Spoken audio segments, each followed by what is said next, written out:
On the evening of April 14th, the Titanic is cruising through the North Atlantic, about 2.5 days away from New York.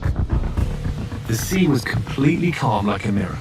The stars were setting right down to the horizon. In fact, some of the passengers said that they could see the stars reflected on the surface of the water. Then, just before 11:40 p.m., something ominous emerges from the dark. Titanic's lookouts are staring ahead at the calm ocean. And then they notice a dark object coming out of the haze in front of them. And they ring the bell 3 times to indicate to the bridge there's an object dead ahead. In charge of Titanic at night is First Officer Murdoch. He is the first officer on the bridge, also staring ahead with his binoculars. As soon as they hear the warning of the bells, Murdoch gives the order, hard a starboard, to turn the ship to the left-hand side. And immediately, Titanic slowly starts to turn. And then, just 37 seconds after the iceberg is first spotted, Titanic makes contact.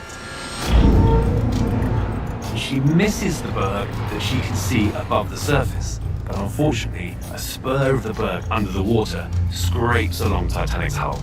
The impact of the iceberg is in fact so slight that most passengers sleep through it, and some who are already awake just regard it as a small bump.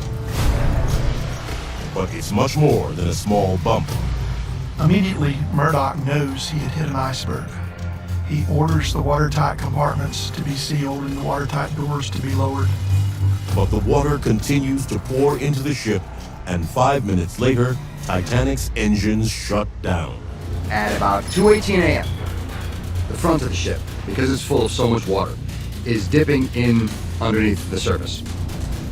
The pressure of all the water from the front, mixed with the weight of the propellers in the back, causes the ship to snap in half. After Titanic breaks in half, her stern comes right up into almost vertical position, and then slowly slips beneath the waves. On the surface, there is panic.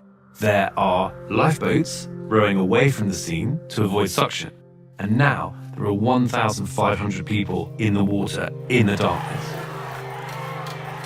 Rescue ship Carpathia reaches Titanic's coordinates at 3:30 a.m., only to miss the sinking ship by a little more than an hour. They rescue 706 survivors from the lifeboats. 2/3 of Titanic's passengers and crew are gone. News of the sinking makes headlines